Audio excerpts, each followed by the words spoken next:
ये historical movement है। India की पहली अंडर वाटर मेट्रो, पहली बार चली देश में अंडर वाटर ट्रेन।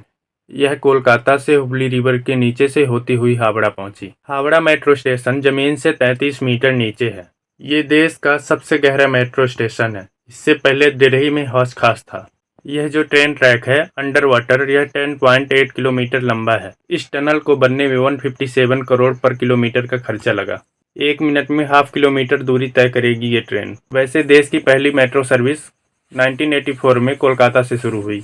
इसके बाद दूसरी मेट्रो 2002 में दिल्ली में चली। इसे यूरोस्टार जैसा बताया जा रहा है, जो लंदन और पेरिस को कनेक्ट करती है।